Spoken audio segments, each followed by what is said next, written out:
Hey everybody, welcome to another edition of American Rambler. I'm your host, Colin Woodward. Thank you for listening to the podcast. On today's show, I have Michael Gorra. He is a professor at Smith College, where I worked briefly back in the 2010s. Crazy to think it was 10 years ago I started my job at Smith, but I love that area and had always loved visiting there as a teenager. And I came across Michael's new book, which is on William Faulkner. It's called The Saddest Words, William Faulkner's Civil War. Came out in 2020 in late August, I guess appropriately for Faulkner and late in August and all that. But it is not Michael's first book. He's been writing for a while. He has other books: Portrait of a Novel, Henry James and the Making of an American Masterpiece, The Bells and Their Silence, Travels Through Germany. I've talked about Faulkner before on the podcast. I had Stephen Railton on a while back, a professor at UVA, back when you could do a podcast face-to-face in someone's office and not worry about it, although I did, unfortunately, spill some coffee in Stephen's office when I was up there. But that was a while back. He's working on a Faulkner project at UVA. We had a nice long discussion about Faulkner, so you can go back and listen to that if you want to get even more of a Faulkner fix than you will here. But we don't just talk about the book and Faulkner. We talk about Michael's journey and graduate school out at Stanford and his travels across the country, coast to coast, going to grad school in California and then coming back and teaching at Smith since the 1970s.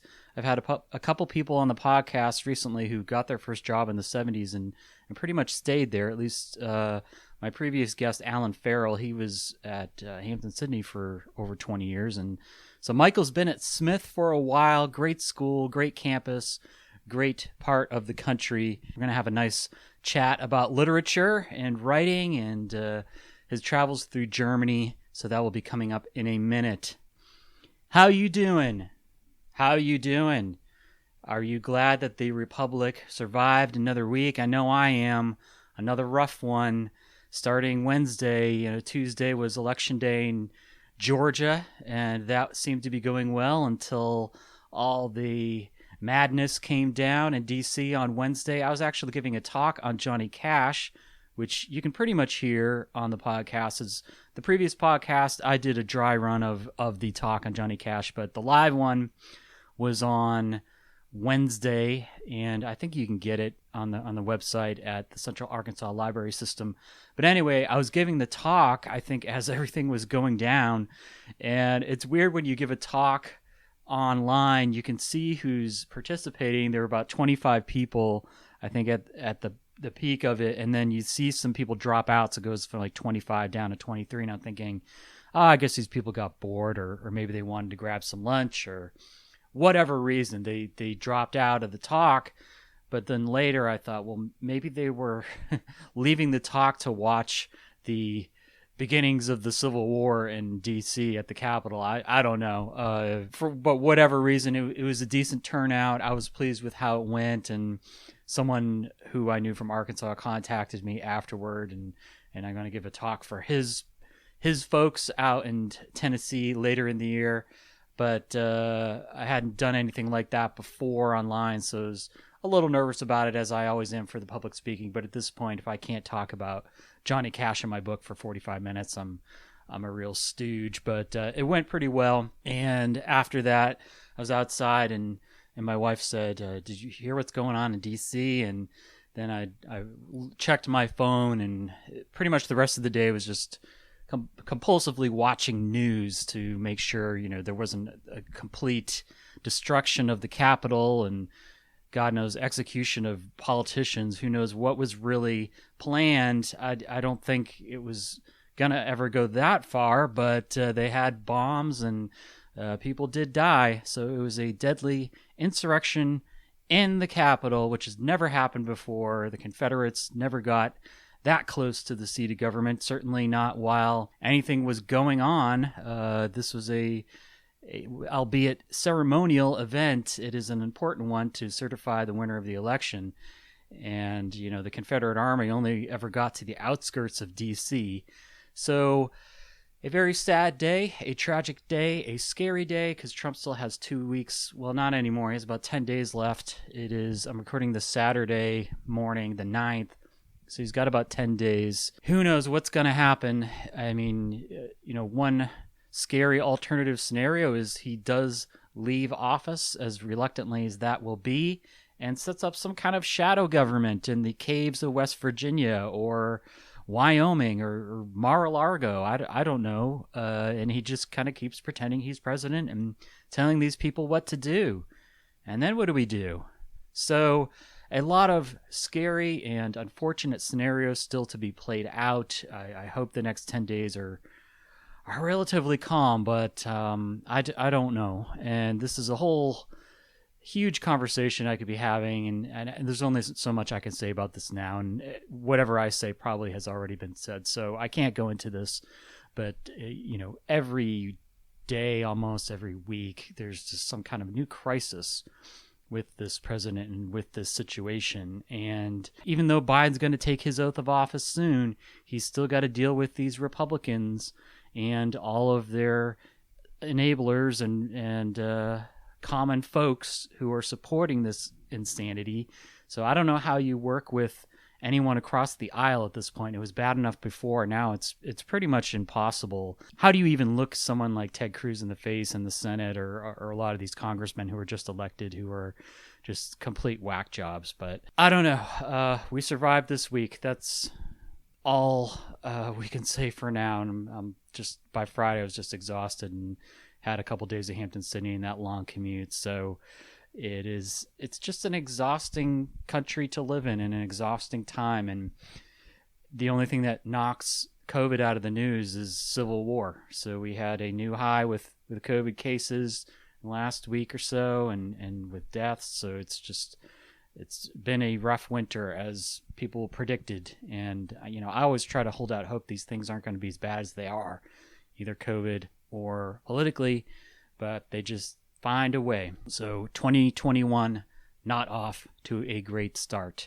But it is always fun to talk to an interesting guest, and Michael and I have a good one. And despite all the exhaustion for me at the end of the year, I'm looking forward to doing more podcasts this year. Not as regularly as I have in the past. I'm never going to go back to one a week or 3 a month, I don't think, but do them regularly, consistently, and keep doing these long form conversations. So I hope you're doing okay. Here it is, me and Michael Gorra.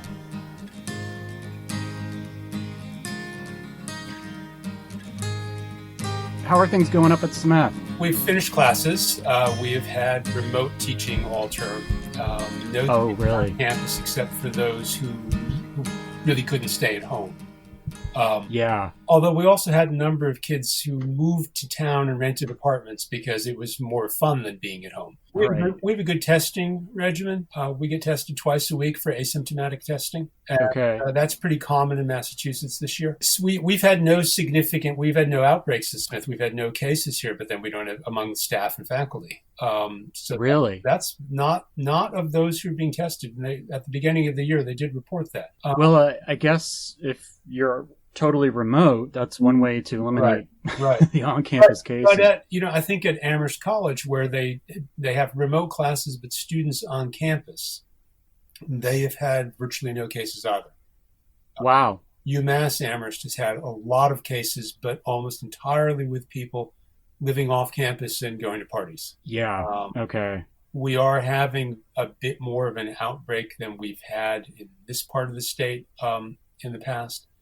But compared to the eastern part of the state or compared to many other parts of the country, we're pretty good right now. That's good. How are you where you are? We've been holding our own here in Virginia. I'm in Richmond. Okay. And I've been doing a long commute to Hampton-Sydney, which I don't know if you've ever been there or you know anything about it, but it's in Farmville pretty much. Yeah, and I know where it's kind of is. Yeah. Okay, so it's pretty rural, and they are of a more conservative mindset out there, but politics aside, I think it was totally out of financial necessity that they did on-campus in-person classes all semester. Right. So they've had about a 10% positivity rate among students. There's been a handful of staff, but, no surprise there. And if you're going to do, even with masking, and some professor, well, I shouldn't say some, one professor in particular, he was not wearing a mask in class, and none of his students were wearing a mask. And so I had to report him to Human Resources twice. And I think he finally got the point. I didn't see a maskless professor again. So, you're running up against that kind of attitude, and it's probably about the same in a lot of schools, but it's hard to say like who's been doing what, because every place has been different. I mean, we did in person. I don't teach, but it was all in person, and obviously Smith went remote, and I know other places, it depends, but in terms of the Virginia rate, it's not been great or terrible. Our doctor governor, I think, has done a fairly good job, and probably a lot of it because he's a Democrat and because he's a doctor. So we've been in the middle, I guess. Not been horrible, not been great, but I don't think any place is great at this point. No place is great. I mean, Massachusetts was hit really very hard at the beginning, and our governor's a Republican, and he's not a doctor. But he did come out of the healthcare industry. He ran HMOs for a while, and so he has a public health background and business background. But he's also, as Republicans go, he's a liberal Republican. He's the last one. And thank God for Massachusetts. And he's been very clear about the science, and there's been a fair degree of social cohesion, and masks in Massachusetts have never been an issue. We are supposed to wear them anytime we're outside. Really? And anywhere outside your home. I mean, Smith, you don't have to wear them in your office if you're alone. And there's nobody else in the building today, so I keep mine down. But if the sidewalk is empty, I have it on but down below my nose so I can keep my glasses from getting fogged. But it has not been a big issue as a political issue here the way it has been in some parts of the country. Well, you're in probably arguably one of the most, well, not arguably, it's one of the most progressive places in the country. Exactly. No, we are on the left edge our town is the left edge of the state that's the left edge. Yeah. I mean, other than maybe some places on the West Coast, I'd say it's about as liberal as it gets. And so I loved it. I was there a year at Smith, and I think, what you're talking about, I mean, Smith is right near the downtown. So you have a pretty dense cluster of people there. I mean, like what you're talking about, like if you walk downtown, you're going to run into a lot of people. Right. And everybody's even the homeless people are wearing masks downtown. That's so Northampton. But that's good. Yeah. I used to watch that show Portlandia when it was on. I don't know if you ever saw that. Just a couple of times. But I was like, this is so Northampton, this show. I mean, it's a much smaller city, obviously. Right. But you've been there a while, huh? I've been here since 1985. So it would be basically my first real job, and my first full-time job, and my last full-time job. Yeah, I just talked to a guy. It's been a pretty crazy week, and I did a podcast yesterday, and it was with a retired professor who his first job was at Hampton-Sydney. I think he got his PhD in 1973, then he got a job that year, or maybe it was 1972 and then 1973, whatever. It was like, there's no real delay there. And he was there for 25 years, and he moved on to VMI. But it was just like, I hear these horror stories about the 1970s job market, but at the same time, it seems like people like you and other people, like, it was much easier to navigate in a lot of ways than it is now. I think there's always it was a hard market when I was coming out. I got very, very lucky. But I had friends who were on the market for 2 or 3 years. I think pretty much everybody from my cohort who finished got a job unless they bailed out. I mean, there's one guy who I think got fed up with academia and became an administrator in the Harvard freshman writing program. But people did get jobs. It took a while. What wasn't happening was the thing you heard about in the 60s where people would have 2 job offers before were halfway through their dissertation, or, Right. or multiple things to choose from. That just wasn't happening. Yeah. There might be one person in a program per year who had a couple of offers, but as a regular thing, no. Or the idea you try one place and then move elsewhere, that just wasn't happening by then.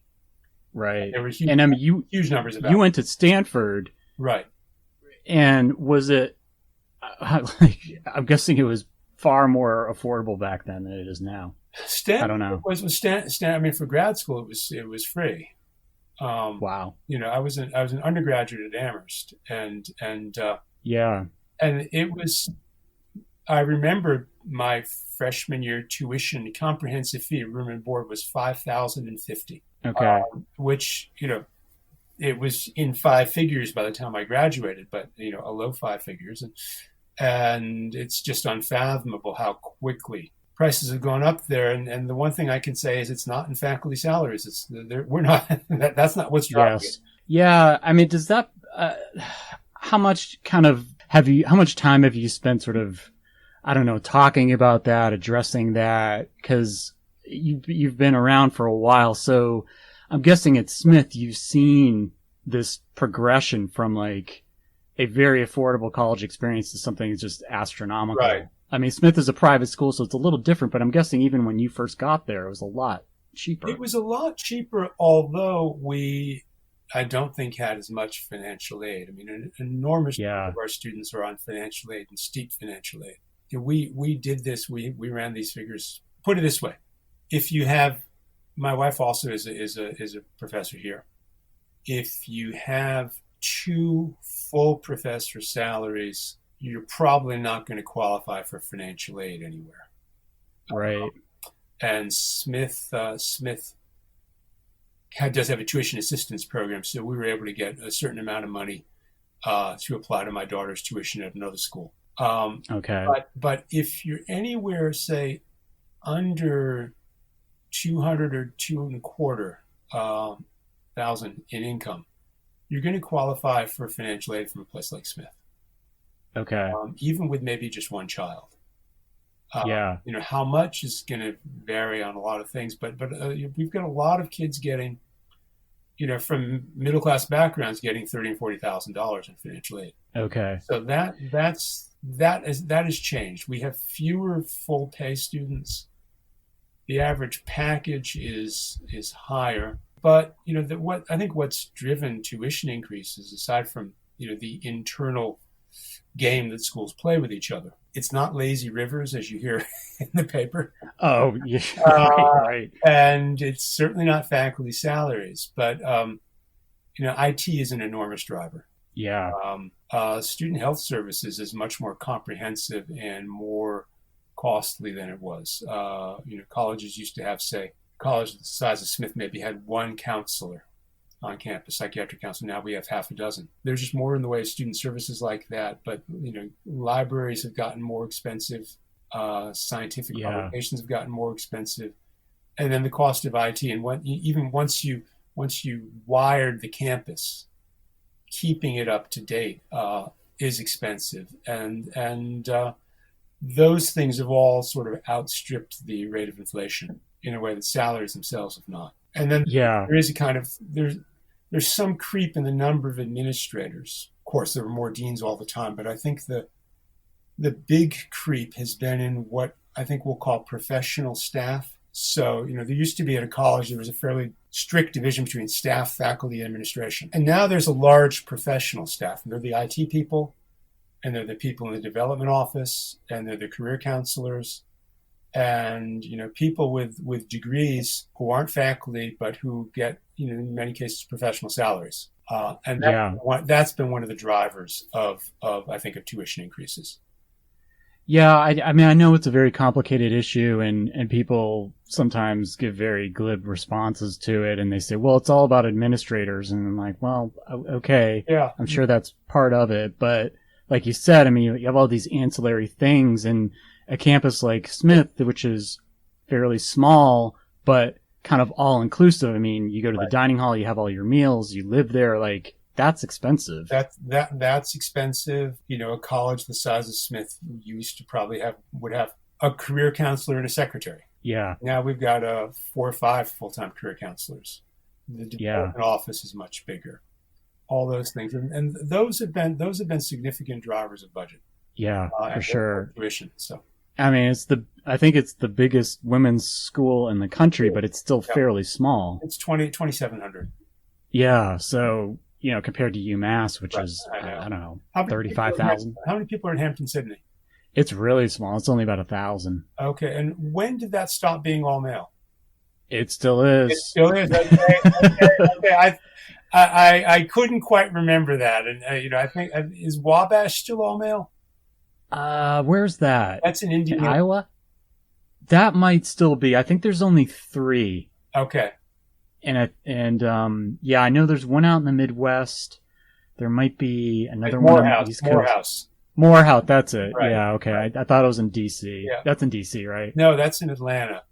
But, Atlanta. Okay. Morehouse is part of a complex where they basically share a campus and an area with Spelman and then with Clark Atlanta and right. There are 4 HBCUs within a fairly tight chunk of the city. Yeah, you're right, because I think I actually had a job interview earlier this year, or maybe it was last year. I can't keep track ananymore, but yeah, there's sort of this consortium in downtown Atlanta. Right. It's like you apply for the job and you don't really even know who you're working for. Yeah. It's kind of like, I guess they'll tell me at the interview. Yeah. But I mean, Smith's a great school, has a great tradition. I loved working there. But my journey has been very almost like the archivist equivalent of an adjunct. So I've been different schools, and so I'm learning a lot about schools purely just by applying for them. So I kind of pick up this knowledge. But no, you're right. I mean, it's Hampton-Sydney I'm sure it was national news in the mid-'90s because they were debating going co-ed, but they did not. Yeah. Okay. And I wonder, it seems like they'll probably kick that around until, forever, until they finally do it. I feel like it's just a matter of time. Okay. Because economic survival is going to dictate that. Right. Isn't there a dress code? No. No. At one point.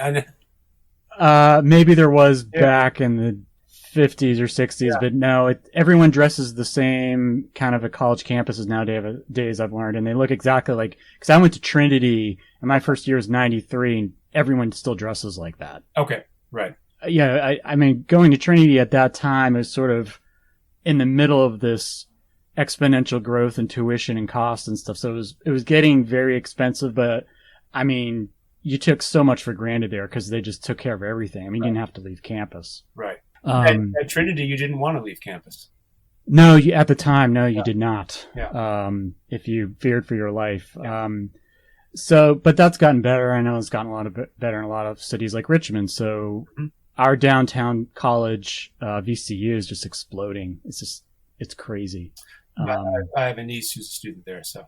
Okay. Yeah, it's a great part. I mean, I love Richmond and the colleges. It's just got art, a really great art scene, and basketball team is good. So it's kind of in its golden period right now. I mean, I hope it continues. But well, I want to talk about. I want to get to your book on Faulkner, and congratulations on that. That came out earlier this year. You're a genuine Yankee. You're from Connecticut, right? Right.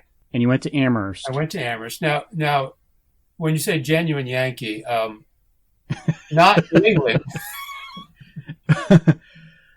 I mean, not the baseball team. Not the baseball team, but also not as Yankees are defined in New England, which are what we'll call the New England equivalent of WASPs. Okay. Well, I'm sorry. Where's New London? Is that the southern part? New London is on the coast. It's on the coast. Okay.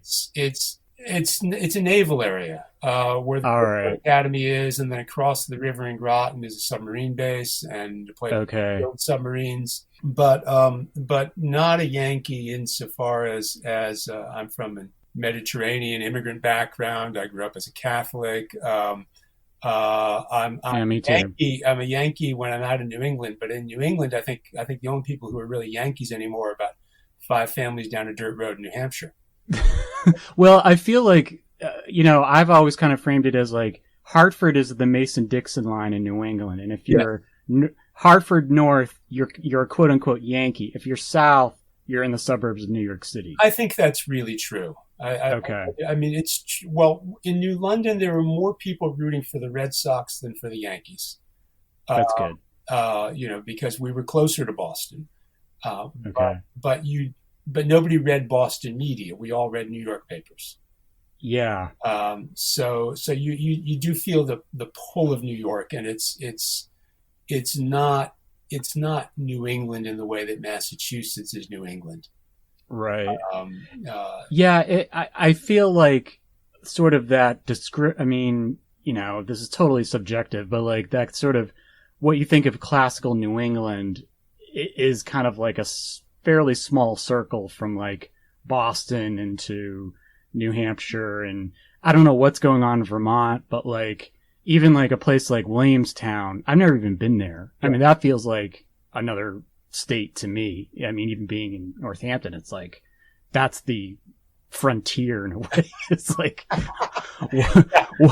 what's happening out in Pittsfield? I don't know. I don't want to know. Pittsfield, right? No, Pittsfield is almost New York, but that New England is Boston, say west to Worcester, and then up into New Hampshire and Maine, and Rhode Island. Nobody knows anything about Rhode Island. It's so small. It's just so small. Small, and they have funny food habits. But they have clear broth clam chowder, and which is delicious, but it's neither what we think of as New England clam chowder nor Manhattan clam chowder. Yeah, and I like all three of them. So that itself is an aberration to like all three of them. Yeah. But no. Anyway, so where I grew up, we you can in any other part of the country you would call me a Yankee. Okay. And so was it kind of conservative because you have so much military in New London? It's more conservative than some parts. I mean, I think it's almost always there was almost always been a Democratic congressman from that region. Okay. Chris Dodd was the congressman before he went to the Senate. I've lost touch with the area now. There is an active military presence, and naval and Coast Guard both. What it means is that you're used to the idea of the military as an ordinary part of American life in a way that you're not, say, in most parts of Massachusetts. Yeah. You're there. If you're in public school, there are kids there whose fathers are out in submarines. Right. And you may not have much understanding of what that means, but you're used to seeing Coast Guard cadets. Certain other places you're used to, if you look out into the Thames River at certain moments, you might see a submarine coming back to base. So it's in that sense, it's a different part of it doesn't make it more conservative precisely, but I think it makes it not as much of the East Coast bubble as it might be otherwise. Yeah, that makes well. And the thing is, too, I've lived in the South for a while, and I think Southerners have a tendency to think that they invented patriotism in the military. Right. And like I said, this podcast I did yesterday with this guy, Hampton Sidney, I mean, he was in Special Forces. He was from New Hampshire. Mm-hmm. So you're plenty of people from New England who have served in the military, and the military presence is maybe not as overt, but like small town people. I mean, right. That's what they do. A lot of retired Navy settle in the area. Yeah. Retired Navy and Coast Guard. I had a number of some people who had married some of my mother's cousins who fit that category. Right. And when I was a boy, as most boys did in the days before Vietnam, I thought, go to the Naval Academy. It looks pretty good. Probably changed my mind about that by the time I was around 12. But it seemed like a perfect normal and acceptable thing to do. And there were always kids from my high school who were appointments to one military academy or another, the Coast Guard Academy. So that was it was not an anti-military part of the country or part. Right. Yeah, I think a lot of it has to depend on just kind of what your family is like and maybe what school you went to, because I went to a public school. Like, I don't remember anyone talking about going into the military. I know we had ROTC kids, and I would kind of see them around, but no one I was friends with ever considered it. And looking back, I wonder maybe I should have given it a little bit more thought, because you get job security and things like that. But obviously, you wanted to take a different path, right. And I'm guessing you were a big reader growing up. Absolutely. Yeah. Absolutely. I don't think I was an especially early reader, partly because I figured out that once I learned how to read, my mother would stop reading aloud to me. But once I learned in first grade, I think I was pretty unstoppable. As a kid, I read mostly science fiction. Some history, and mostly science fiction. And around the time I graduated from high school, there was a girl down the street who was reading Dickens and George Eliot, and I couldn't see why anybody would want to do that. Not when you can read about spaceships. And I haven't read about spaceships in a very long time now. But no, I was a big reader, and I knew fairly early that I wanted to be an English major, because at some point, I think on the beginning of high school, I realized that being an English major was the same thing as what they called reading in elementary school, which had always been my favorite subject. So I knew from the time I started college that I would be an English major. I thought at various moments about doubling it up with history or American studies, but just stuck with English. I did not think I was going to be an academic. I went into college expecting that I would become a novelist, that I would write fiction. I found pretty quickly that I had no sense of plot or character, not as things I could invent for myself. And the creative writing faculty at Amherst helped me see that in rather brutal terms. And this was Robert Stone, the author of Dog Soldiers, who was not patient with student writing that wasn't getting anywhere, and he was pretty hard. And rightfully so.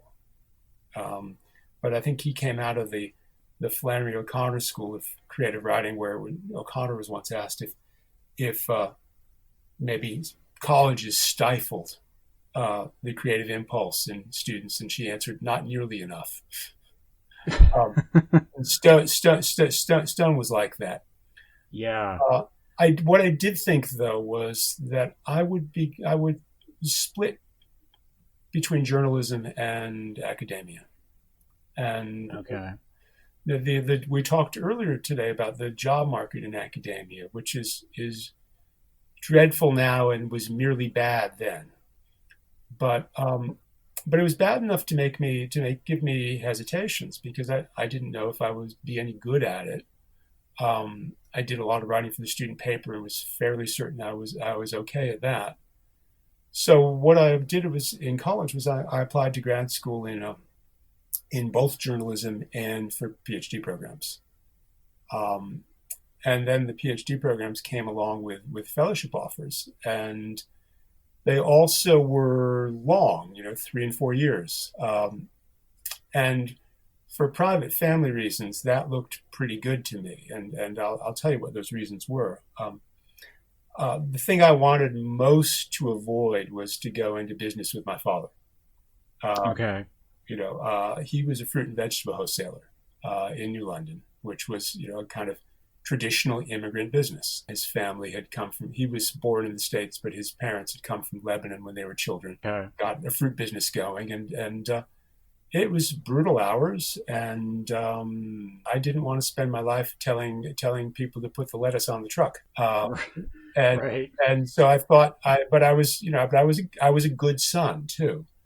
And I was afraid that if I couldn't come up with anything to do at the moment I graduated from college, that I would, out of a sense of duty and inertia, just fall back into that business.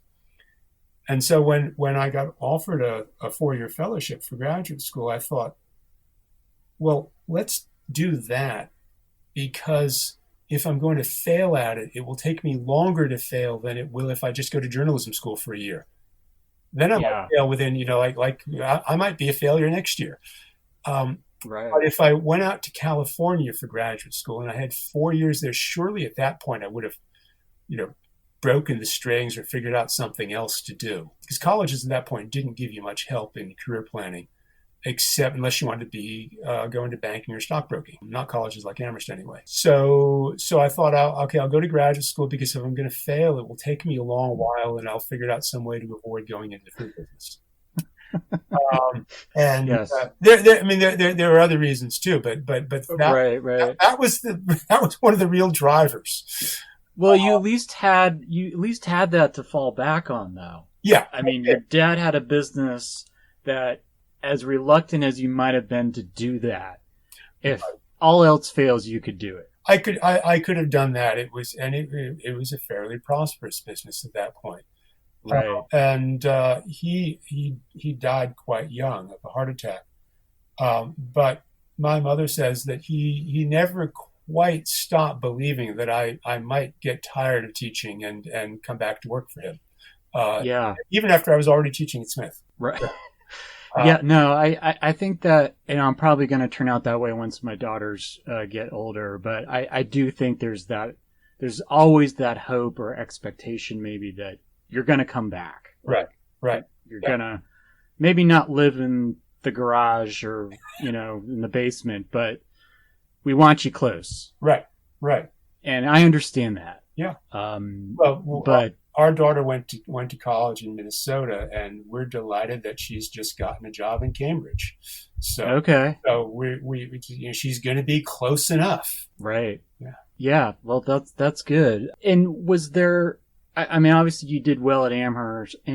If you went to Stanford, was there an Allure in California too, or was it just, this is a great school, I'm just going to see what happens? Oh, definitely there was an Allure to California.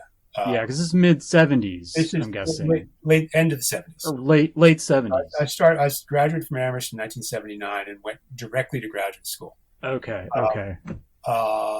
And directly because, as I said, I didn't want to go into the fruit business, and right. And when I got there, I realized that nobody was going directly from college.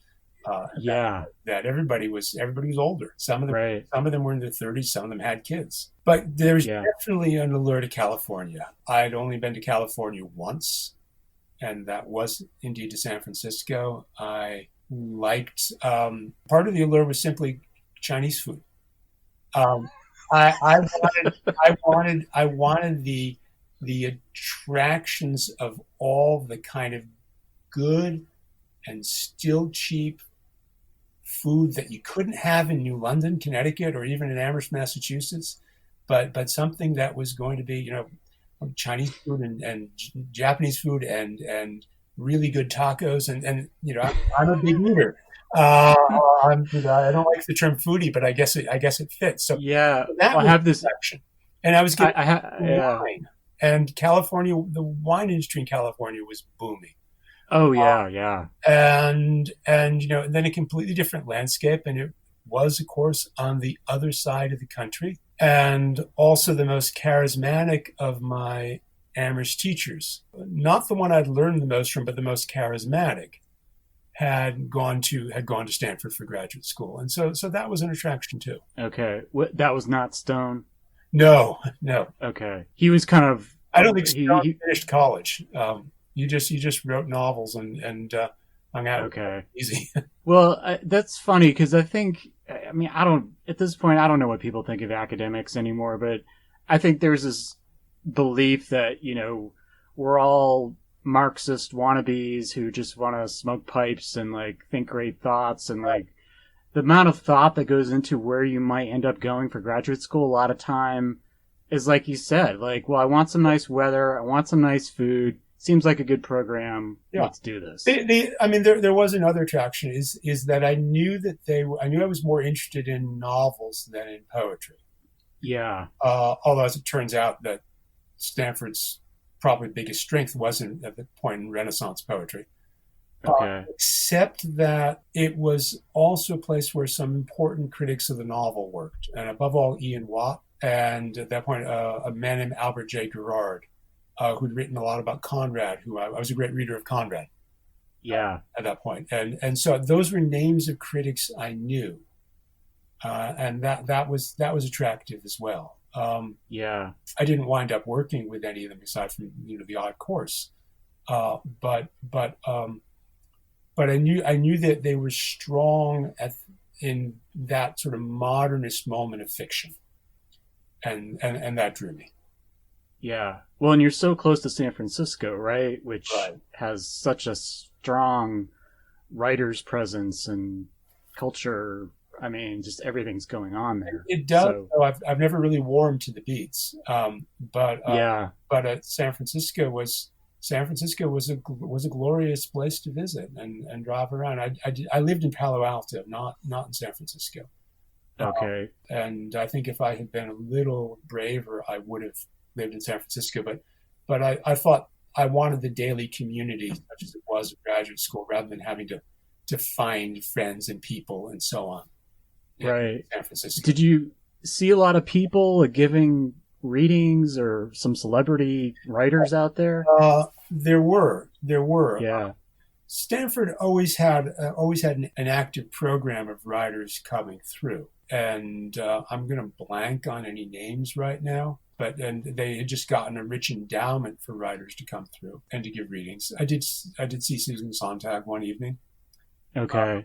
I heard a number of fabulous lectures by senior academics. So one of the people I did study with was a British historian named Peter Stansky, who brought Eric Hobsbawm once for lectures and classes, and then E.P. Thompson.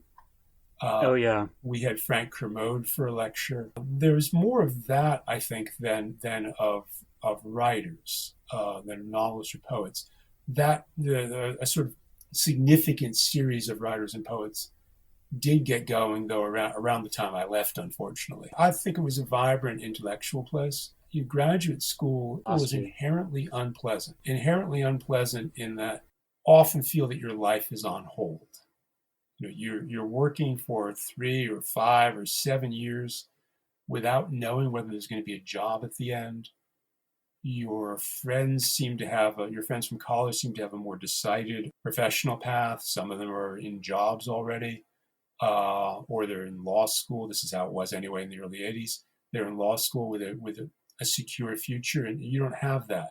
But in retrospect, I never had quite as much time to read as I did because schedules were more flexible. That Stanford also put as few institutional obstacles in the way as they could, in that, I don't know if it's like this now, but we were all funded equally. The faculty didn't try to involve students in their feuds, and I know there were some feuds, but graduate students were kept out of that. So it was given that graduate school could be in sort of, by definition, a sort of dull time in terms of where your life is going, uncertain time. Stanford was a pretty ideal place to be, and some of my friends and I have talked about that since, and it's partly recognizing that things were good when you were young, but partly also having seen other schools operate, we recognize that it was an ideal place to be a graduate student. Dissertation, was that on Henry James? No, my dissertation I'm sorry. was actually on British writers of the 30s. And okay. There was this group of British writers in the 30s who were known as 30s writers, like Auden and Christopher Isherwood, writers who were interested in communism and very much on the left. They're not the ones I wrote about. Okay. What I wanted to write about what happened to the novel in the generation after modernism. Okay. And so you have this big achievement with Woolf and Lawrence and Joyce and Forster. And what happens next? The younger writers who have grown up during World War I, they're teenagers when World War I happens. So I wrote about Evelyn Waugh, Graham Greene, Henry Green, and Anthony Pohl. So what happens to the novel as a form in that generation? I have to say it was not a very interesting book when I got done with it. I don't think I knew how to write a book yet. I hadn't formed the questions very well. What it did do, because I didn't focus on a single novel by any one of them, but took their whole careers. Okay. Each writer's whole career, saw how they ran from young writers publishing at the end of the 20s on up to, in some cases, into the 1970s. Graham Greene was still publishing when I was writing.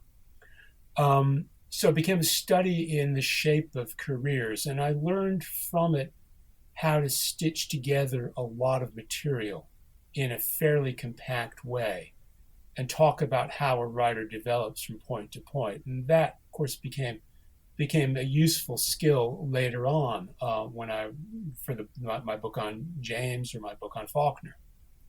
But it itself was not that successful a dissertation or dissertation books. And I was also at the time writing a lot of book reviews for newspapers, and really that's where I think my better work at the time, at the moment came. I was even in grad school began to review new fiction for the New York Times, Yeah. or for literary reviews. Well, that's pretty cool. That was a lot of fun. That was a lot of fun, and I certainly took more pleasure in that than in my dissertation.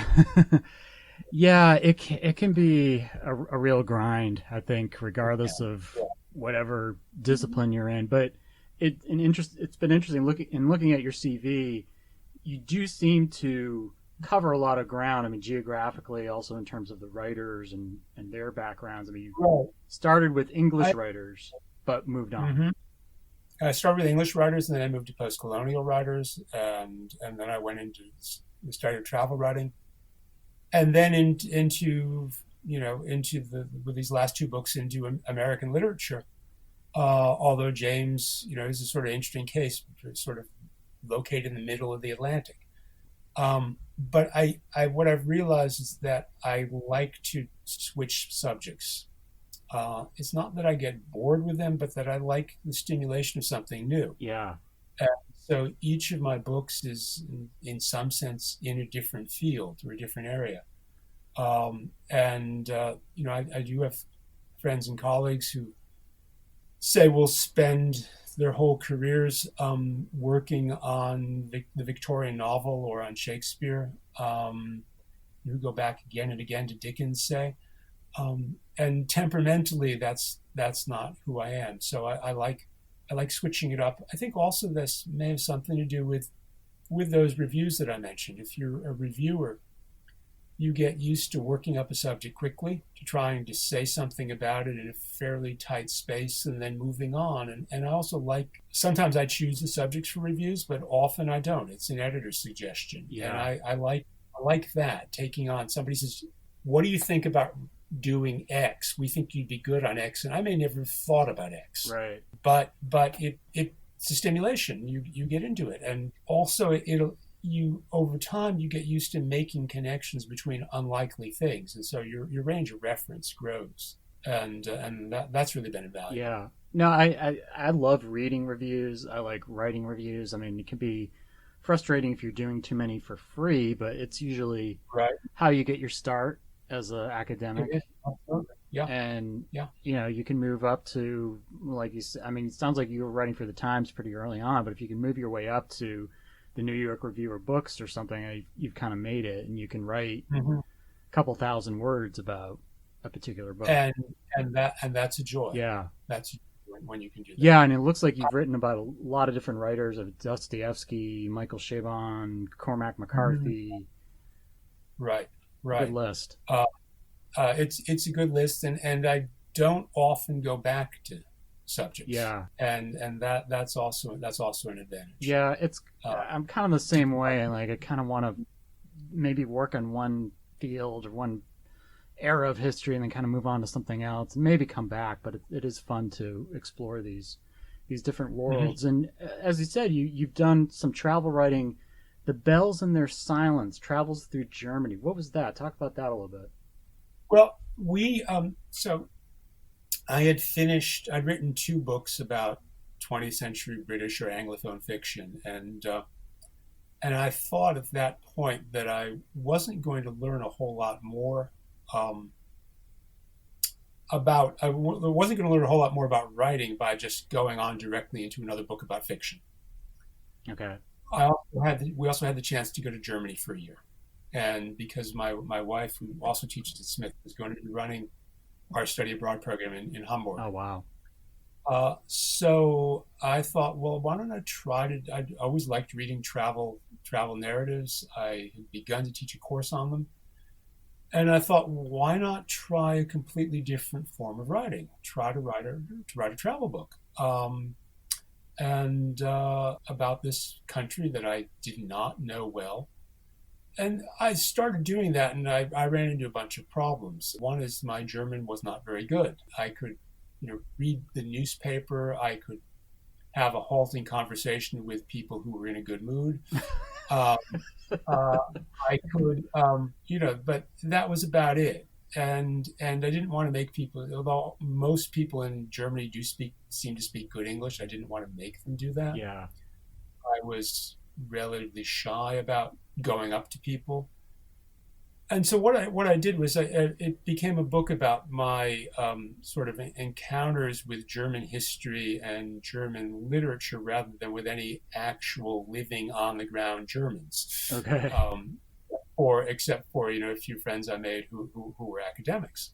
And it also became a study in genre because basically people don't write travel books about Germany. Yeah. You get serious and this is in the 90s. You get serious investigative reporting, looking at historical questions, but you don't get travel books that is the sort of looser, more spontaneous, often funny kinds of books that you might get about, say, about Italy or about living the good life abroad in France. Yeah. Germany is not exotic, and so the kind of book that somebody like Colin Thubrin has written about Central Asia is not something you're going to do either. So then I started asking, well, why was it that people didn't write travel books about Germany? And the answer pretty quickly is World War II and the Holocaust. Right. You can't do the kind of fun, frivolous book that you might do about Italy, about Germany. And if you do, there's something wrong with you. You might be able to do it now, another 30 years on, but I still think there are questions. So then I started wondering about the travel book as a form, what kinds of subjects it dealt with, how it chose its subjects, and I worked with that. But I also went to Berlin and looked at all the changes in Berlin and bounced them off some 19th century novelists who'd written about Berlin. It was a travel book in which there were a lot of other books operating. One of the things that it did allow me to do, though, was in summarizing these books, I got much better at talking about plot, which was a great advantage in my later things about James and Faulkner, where I'm often writing for non-specialists. Yeah. I got used to describing places and scenes in a way that prepared the ground for those later books. I had a very good time doing it. It also pulled me out of kind of strictly textual encounter and made me think more about history, about the relation of books to the world, and so on. And it was I think a really valuable project to do, quite aside from the pleasure in going places and seeing things. How long were you there? We were there for a year. Okay. We were there for a year, and our daughter was born at the end of that year, actually. Oh, wow. And so I then went back 3 later times. We were there in 97, 98, and left in July 98. Okay. I went back for 2-week visits in 2000, 2001, and then we spent about 5 or 6 weeks there as a family in 2002, and a month in Hamburg, and then a couple of weeks traveling around in the south of the country. Well, so you were working on that book for a while then. Yes. Because it looks like it was published in 2004. Published in 2000. It took me a long time to find the right form for it. I thought there would be many short chapters, and it turned out there were I think 7 long chapters. I wrote some chapters that I had to, one chapter anyway, that I had to junk, though I got some glossy magazine travel pieces out of it later. Yeah. But it took a while to find the right form. Right. Well, and that's very interesting because, again, academics, other than our desire to indoctrinate everyone in Marx, we really want to travel. And sometimes just going to grad school, kind of as you did, you're 20, whatever, 3,000 miles away from home. And going to Germany stirs this book up. I mean, traveling can be a really great way to get some inspiration. It sounds like that's what happened for you. It can. And also, I did learn some of this from my wife, who's an art historian. And art historians do have to travel. Right. You have to see the actual stuff. Reproductions are not adequate, and especially, and she's a medievalist, and so she needs to see cathedrals. She needs to see the three-dimensional objects like reliquaries. But even if you're working on paintings, you need to see the actual painting as opposed to the reproductions. You may not need a whole lot of time in front of it, but you do need to have that visual memory. Right. And I learned from going around with her that there were ways in which you could write about place and have it apply to a literary text. That I began to realize that I like to situate texts in place, whether it's the place where they were written or the place where they were set, or often the interrelation between the two, often the difference between an actual place and the way it's depicted in literature. And one of the things that teaches you is it makes you realize what was in fact invented, that the way in which the writer departs from an actual physical place is a guide to craft, to the art in a work of art. Yeah. When you leave the documentary truth behind. Aside from that, it was the travel itself became an enormous pleasure. And you're right that it was not something that I'd known much about going directly from college to graduate school. Yeah. Well, and it's kind of something that I'm obsessed with now, because when you're growing up, at least for me, I grew up in a small town in Massachusetts. We didn't really travel very much, and if we did, it was Boston or maybe upstate New York, and it wasn't very far. And going to Trinity was not a big leap either. Right. But when you start to move around, you think about that idea of place, I think, more. And obviously the writers that you've looked at, a lot of them, or maybe all of them, I don't know, that sense of place is very important, if not central. It is, and it's really important in Faulkner, right. Even though he himself did not. Well, he moved around more than we think. He spent 3 or 4 years at least in California. He liked going to New York, and he often did pretty good work in New York. But in terms of where he set the stuff, it's just about all in Mississippi, right. In a fairly tightly confined place. So he moved around physically, but not so much in his imagination. But he managed to make that one place so vivid that you almost feel you don't need to go anywhere else. Yeah.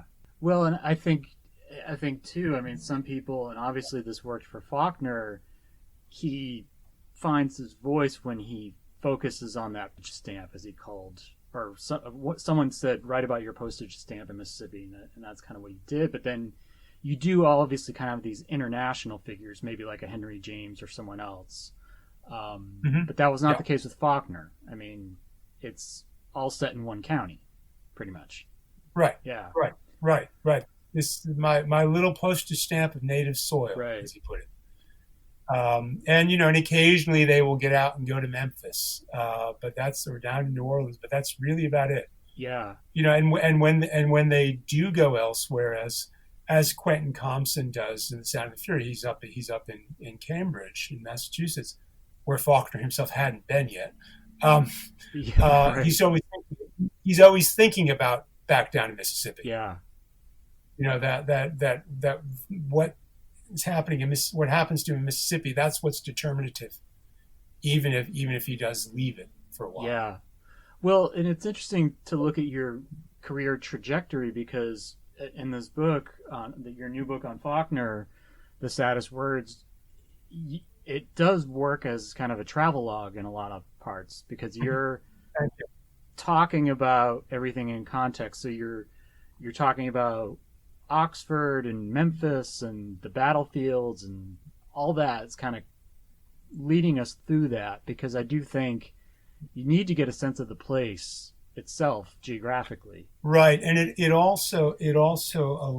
a way of turning the criticism into a story. Yeah. And that's something I've become obsessed with in last years, is trying to find a way to make criticism, which is basically a form of argument, into a story, and to do that as a way to make it more accessible, to make it more readable. I mean, I think I do just about as much research as you would do for a more conventional academic book, but I try to set it up in a way in which it seems that I'm telling a story so that you can simply read it. I've had people tell me, non-academics tell me, that it feels like they're reading a novel, and to me that's the highest compliment. Yeah. Another friend, an academic, said, this is actually a book you have to read all through. You can't just pick out the one chapter you're interested in. Right. Or strip mine it for its read the introduction and strip mine the book for its argument. It's the book itself is a journey, and describing physical journeys in it is part of that. Is part of the engine that makes it go. Yeah. Well, and I think making Faulkner accessible is a challenge, because there aren't a lot of writers who are harder to read and understand than Faulkner. There really aren't. Yeah. And yeah. I had a course on him in grad school at LSU, and it was a lot of Faulkner for one semester, and I had read a little bit, but I think even what I'd read was probably the more accessible stuff, like Intruder in the Dust and Light in August. Mm-hmm. What was sort of your first foray into Faulkner? What was the first book that you read or tried to read, maybe? There are two first books.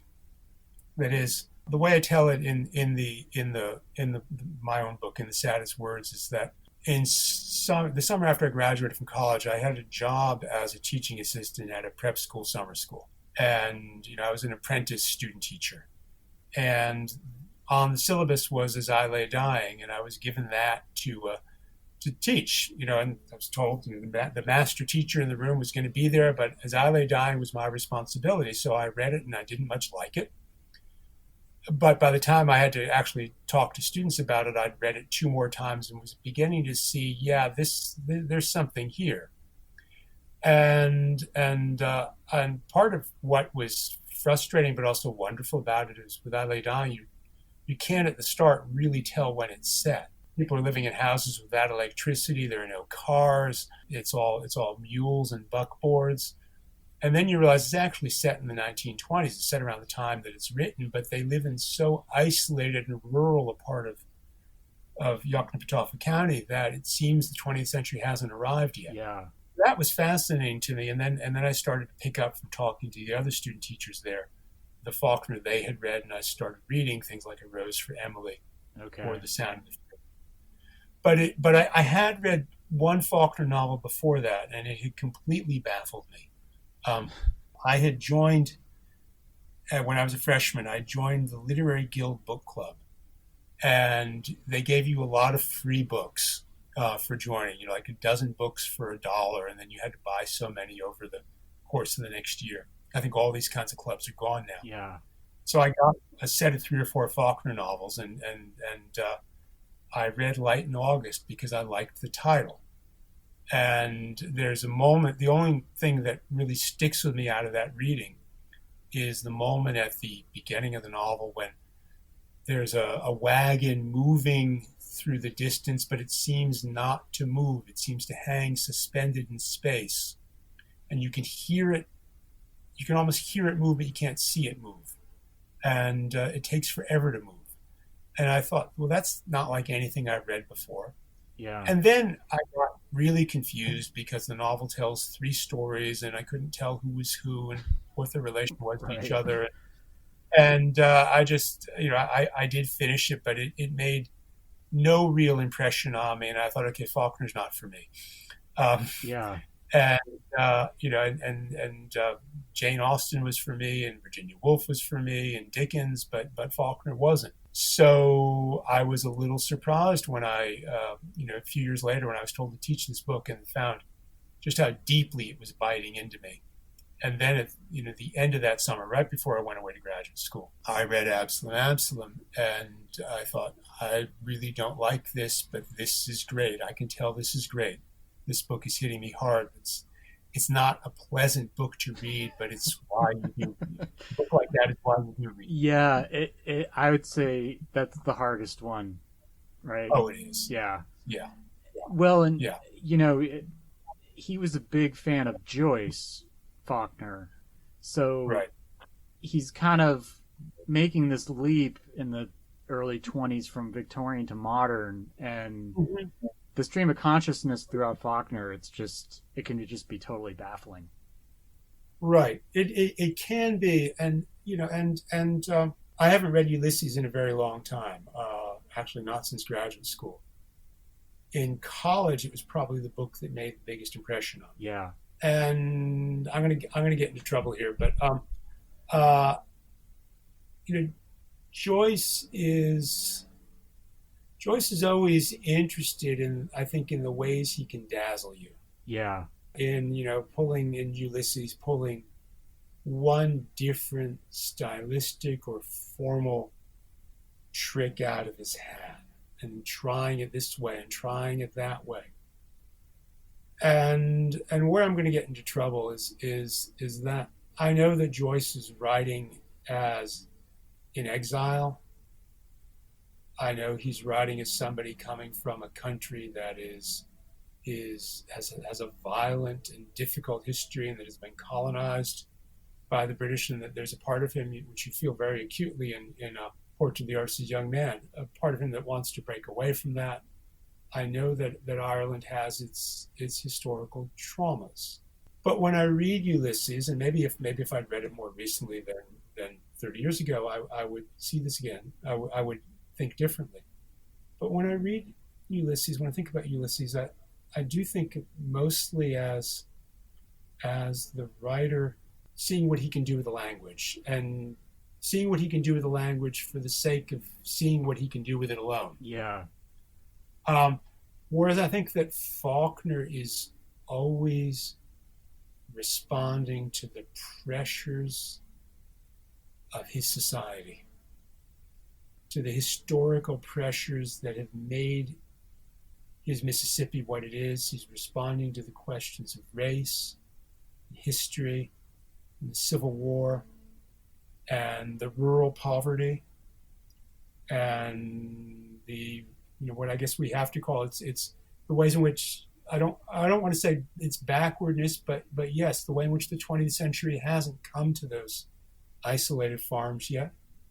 He's responding to all that. I think that he's up against his society in a way that Joyce is not. That Joyce, in Stephen Dedalus in Portrait of the Artist, says history is the nightmare from which I'm trying to awake.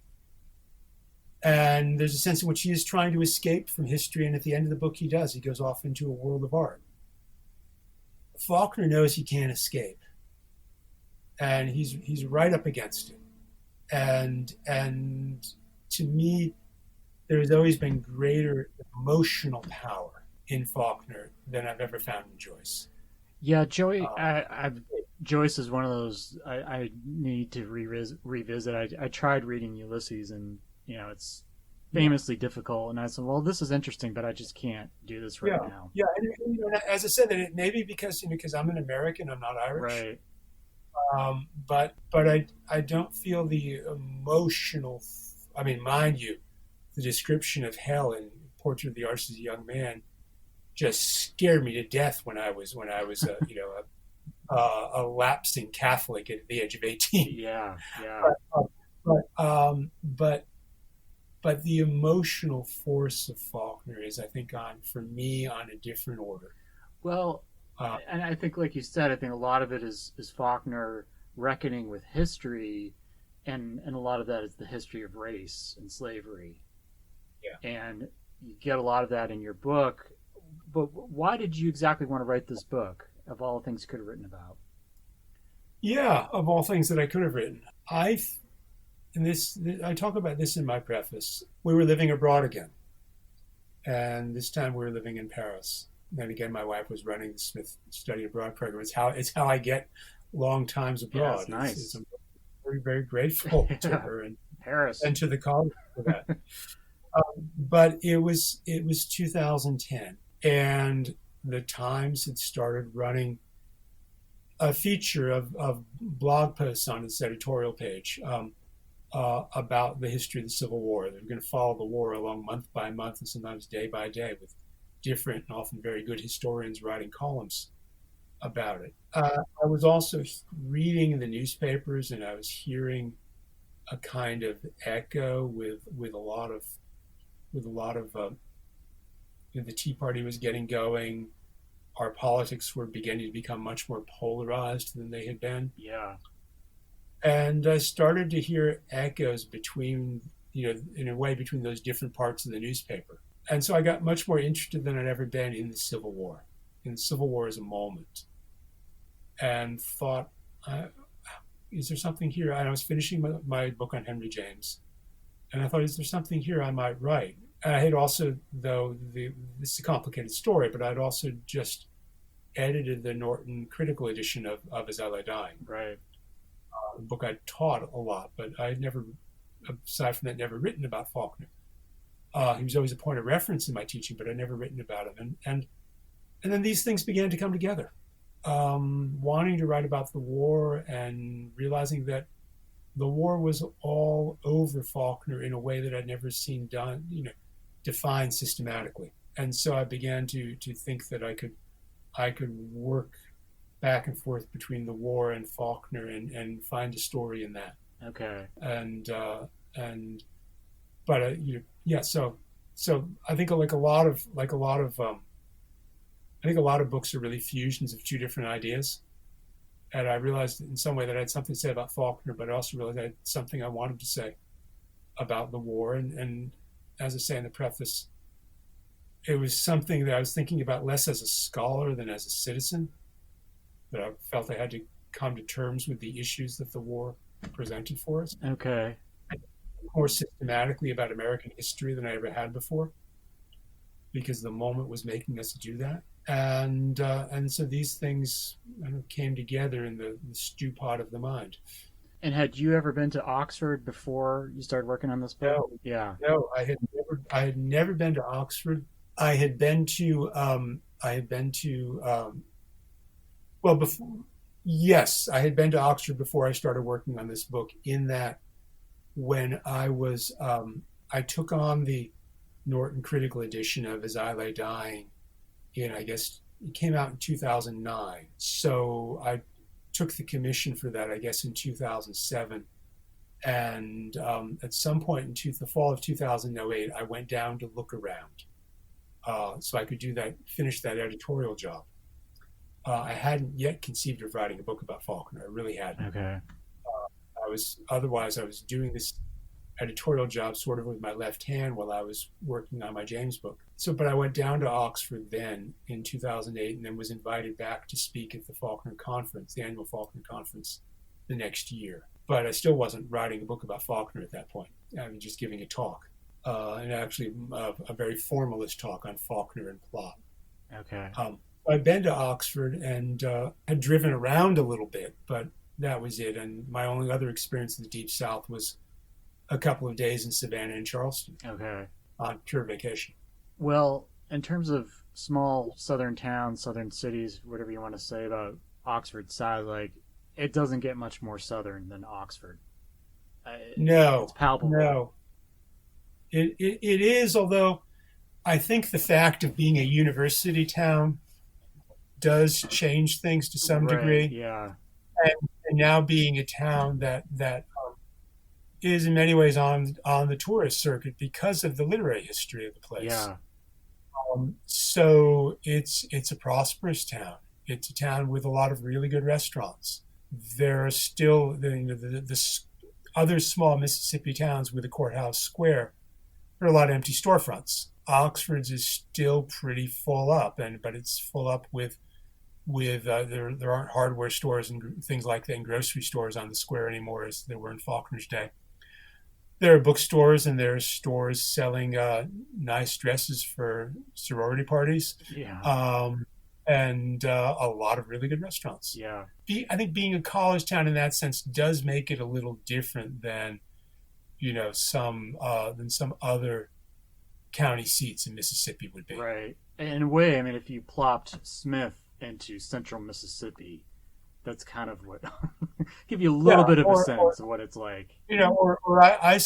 Because it also has a little bit of a resort feel. I sort of think of it as somehow like Nantucket. Okay. Yeah.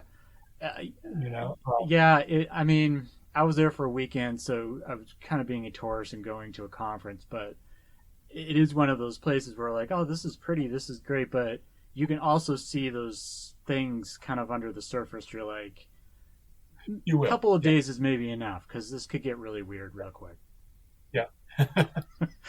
But Faulkner's house it's amazing, and it seems like it's been pretty much untouched since he died. Is that accurate? Right. I mean, yes, it is. It is. I think they tried to.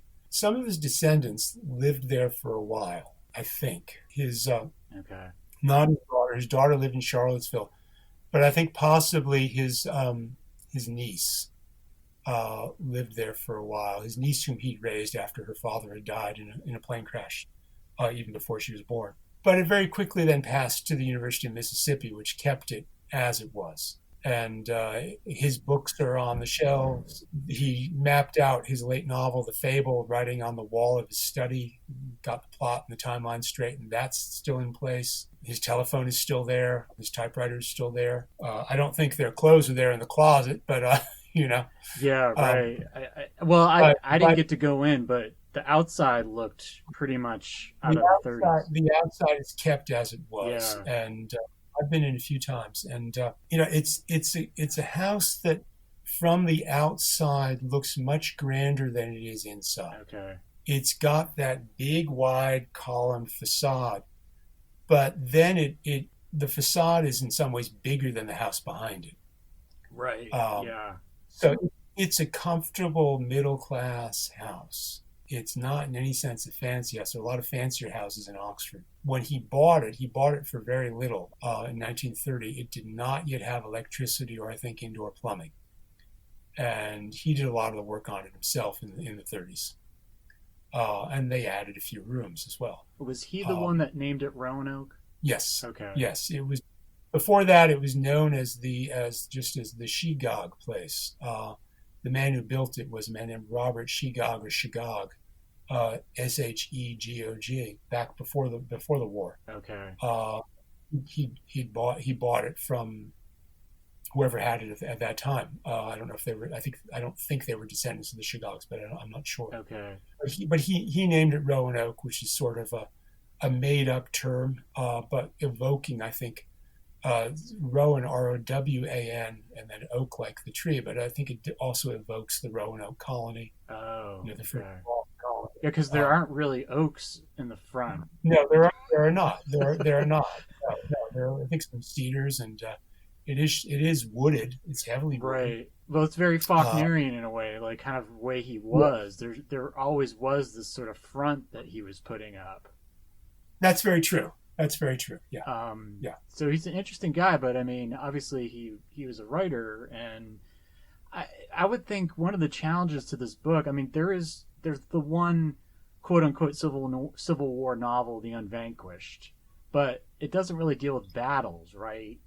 And you're gonna have to pull out a lot of pieces from these different, very dense, confusing books. So was that tough, like putting it all together? It was fun. It was fun. That's good. It was fun. Yeah. It was fun. I'm not going to say it was tough. Okay. It was fun to fit the pieces together. All right. To see, well, I knew I wanted to talk about the Battle of Shiloh because that was the biggest battle in that part of his world, in that part of the war. And how I could get that in and then tie it back into him and his fiction, and I did that by touching on the various of his characters who were there, but I knew there were other things I wanted to say about Shiloh. And I drew on Ambrose Bierce's essay on Shiloh, on the part of Ulysses Grant's memoirs that touch on that battle. It was a lot of fun putting the pieces together. Yeah. The part that was toughest, honestly, where there's an early chapter in which I talk about the concept of regional writing in America, of local color and then of regional writing, and it moves all around the country. It's got Willa Cather in there and Sherwood Anderson and Sarah Orne Jewett, and that was a kind of juggling act, and that was actually pretty tough to get that in, and then to define how Faulkner's sense of place was somewhat different than that other early American writers who'd specialized in describing one region or another, how his sense of place was different than theirs. How so exactly? And that was tough. Well, I think the major thing is that in 19th century fiction, when you have regional writing going on, it's almost always done with reference to some other more sophisticated, more urban place. Okay. It might be the place where the book is being published, or there's a visitor from out there from such a place who comes into the sort of rural backwater. And so that's going on, or the characters are moving out from there into some more sophisticated place, some more urban places. Happens in Cather's Song of the Lark. And then Anderson writes Winesburg, Ohio, but Winesburg could be sort of anywhere, which is part of its meaning, but also part of its horror. What Faulkner does is he essentially, as we said earlier, he says, this place is enough. This place is enough. I don't have to define it in terms of its relation to New Orleans or New York or any place else. This place is going to contain it's going to be a very specific place. It's not in any place like Winesburg. It's a very specific place, but yet there's enough here to make a world. And I don't need to be thinking about New York or California or Boston or even New Orleans. Yeah. Those are just other places. They may figure, but they're not sources of value simply because they're bigger and supposedly more sophisticated. And it seems like he's really the first writer to put Mississippi on the map. Is that right to say? I think that's true. There are other writers who are, well, no, yes and no. There are other writers from Mississippi, but who have some smaller legacy. I'm thinking of William Alexander Percy, who wrote a memoir called Lanterns on the Levee, Right. which is about growing up in the around the turn of the century. Stark Young, who was a critic and poet, and then later a novelist who had some Oxford roots. They were of an older generation, but those are more strictly regional figures. Faulkner inaugurates the great boom in Mississippi literature that would include Eudora Welty and Richard Wright. Right. It has Tennessee Williams, who got out early, but for whom, who was born in the Mississippi Delta, and Mississippi is there and there in him always. A later white writer from the 50s, Elizabeth Spencer. And then now Natasha Trethewey and Jesmyn Ward. Faulkner gets that Mississippi boom going, which goes on for a long time. Yeah. He makes it a place in literature in the way that it hadn't been before. Yeah. But really in the way that the whole South hadn't been before either. Yeah. Well, another thing, I don't know if this was difficult either, but how kind of consistent is Faulkner with these characters from book to book? Because a lot of the people will come back around in another story, maybe briefly or, as a major character, it kind of depends. But were you finding inconsistencies with particular characters that made it tough to sort of sketch them out in your book? There are inconsistencies. There really are inconsistencies. And he said, don't worry about them. Yeah. He said basically these people have gone on living in my mind, and I know them a little better now. Right. I know them a little better now, and so the inconsistency is just because I know them better. Sometimes he did forget. I can't myself remember any particular examples. Right. Where he moves things around on his map. He will have one incident might be dated to 1866 in one book and 1870 something in another book, making perfect dramatic sense in each place. But yeah, he does move things around. I would imagine it seems like it would be tough to keep that straight in your own mind unless you. I think he would. My daughter tells me that there are people who work, I'll say, for the Star Wars industry, whose whole job it is to keep the details straight. They work. I don't know if they work for Lucas Studios or for whoever's in charge of Star Wars. Right. All with books and TV series and stuff like that. Whose job is continuity. Right. And making certain that it all adds up. And Faulkner did it all on his own. He didn't have people working for him that way. Right. Well, because you talk about the fable being kind of sketched out on the wall, but yeah, if you're trying to keep a genealogy or a map of all these people consistent, it would be a huge undertaking. It would. Yeah. It would. Obviously, you like Faulkner a lot, and you've written this book. What is it? Cause you had the difficulty early on, kind of getting into it. What is it that really draws you to Faulkner? I love the language. Yeah. I love the language. I love the incantatory power of those sentences. The way he will pile adjective up on adjective, and the way the sentences pull you in with they're often so paradoxical, those sentences, and yet they just sweep me up. There is a kind of incantatory force to them. But another thing that really does draw me is in a way what we were just talking about, is just how rich and full that world is. Yeah. How many people, how many scenes, how many different angles on this same place. So the intricacy of his social imagination, the range of those characters, that sometimes it's as simple as thing as opening a book and having somebody who interested you in another book come on stage again. That's always attractive, but that's a pleasure I get from Balzac and Trollope as well. But just so how densely seen that world is, and then how the incantatory power of the language. So there are those things, and then the other thing that does draw me is I do think that he sees our country's history pretty clearly. That is, he sees that the central story in American history is the story of race, and what race has made people do, and the way race has affected and distorted our history, our story, our relations with each other. He's not he's not always perfect on those issues, but he sees what the issue is. Right. Those are three different reasons why that keep me coming back. Well, and I think he is a writer like maybe Shakespeare or someone else who makes a lot of demands on the reader in the 21st century. Maybe you do need to reread it. I mean, if you had 3 days to read Absalom in graduate school, probably wasn't enough time. And no, it's not. Maybe need to go back.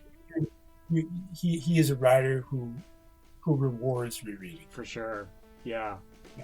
Well, Michael, congratulations on the book. I hope it's doing well. Thank you. It could be so. But I love talking with you. This was an awful lot of fun. All right, that was my talk with Michael Gorra. Hope you enjoyed that. Check out his new book on William Faulkner, The Saddest Words, William Faulkner Civil War.